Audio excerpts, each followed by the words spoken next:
Toufat Moutar, le feu du milieu.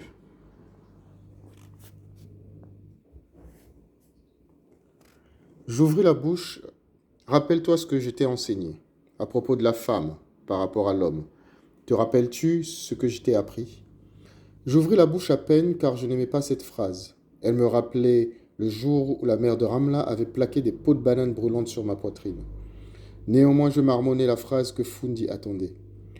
Allah a prélevé une côte à Adam, puis l'a façonnée pour en faire sa femme. Cependant, intérieurement, la femme est restée aussi recourbée qu'une côte. Alors, il incombe à son époux de ma voix s'enroua, bien malgré moi. Les mots ne sortaient plus. Ils roulaient derrière mes dents, se poussaient les uns les autres vers le fond de ma gorge. Eh bien, qu'attends-tu? Continue. Je pris une grande inspiration et imaginai que j'étais le Fundi en train de réciter le hadith.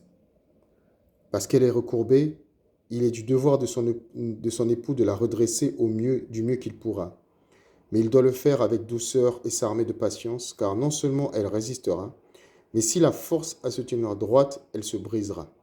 La femme est par nature une créature estropiée qu'il faut apprivoiser avec indulgence, car elle seule peut protéger l'homme de sa perversion et porter l'humanité en son sein. À la fin de la phrase, j'étais essoufflé. J'avais prononcé les derniers mots sans m'arrêter, comme on obéit à un dernier spasme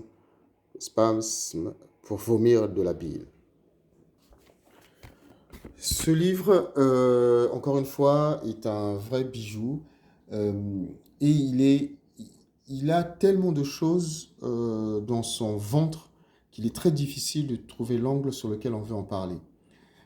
Sur cet extrait, c'est la relation entre le Fundi, donc qui est un maître coranique, et son élève préféré, qui est aussi, parenthèse, la fille de son amante, donc l'amante du maître coranique.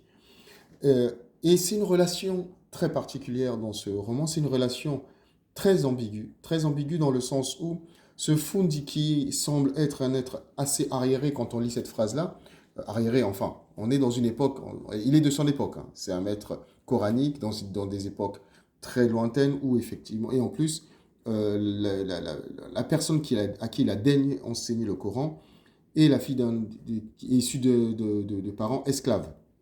Donc déjà, à la base, elle n'est pas censée apprendre à lire et à écrire.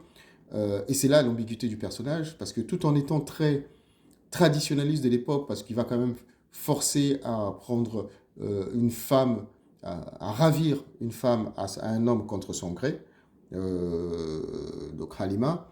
Mais à côté de ça, il va enseigner à cette jeune fille-là le Coran. Il va lui mettre la pression tout en étant d'une certaine brutalité, rapportée à aujourd'hui bien sûr, parce que pour lui, la seule voie de salut pour cette fille, pour qu'elle évite en gros la vie d'une femme esclave qui est faite donc de violence, de douleur, d'abus, la seule voie pour elle pour éviter ça, c'est qu'elle sache lire et qu'elle sache interpréter le Coran pour qu'elle soit à terme enseignante du Coran, notamment dans les familles riches. C'est le seul moyen pour des esclaves, des descendants d'esclaves, notamment des femmes, d'échapper à leurs conditions d'esclaves qui, en gros, quand on est une jeune fille, une femme, on est une espèce d'objet sur lequel les maîtres ont toute puissance. Donc ce maître coranique, c'est en même temps quelqu'un de très humain parce qu'il veut faire échapper cette fille-là de son sort, parce que pendant des années, il garde son amante, en fait, il a une maîtresse, il a trois femmes, et à côté de ça, il a sa maîtresse qui devient sa confidente, qui devient comme une amie, en fait.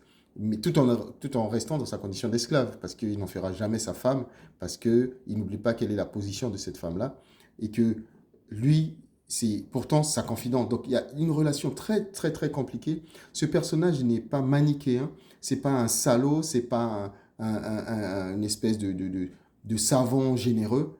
Il est de son époque et par rapport à cette époque dans laquelle il est plongé, il est assez euh, évolué entre guillemets, il est assez révolutionnaire parce que il veut donner des armes à une femme esclave, il veut lui donner des armes d'une certaine émancipation, d'une certaine liberté. Mais sans aller trop loin, évidemment.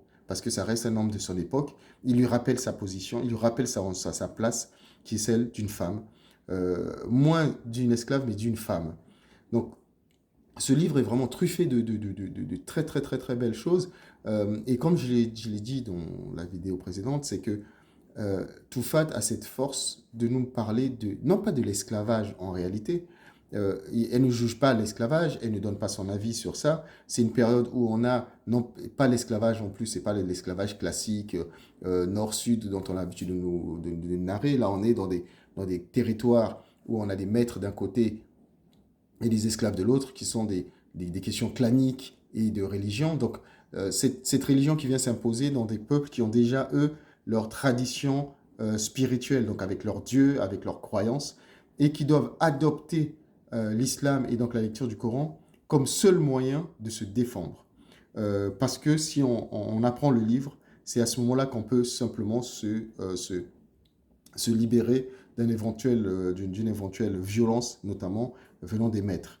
Et ce Fundi est une pierre angulaire dans ces mouvements, on va dire, de libération de ces filles-là, parce qu'il veut leur apprendre, il veut leur apprendre le Coran pour qu'elles essayent de sortir de leurs conditions.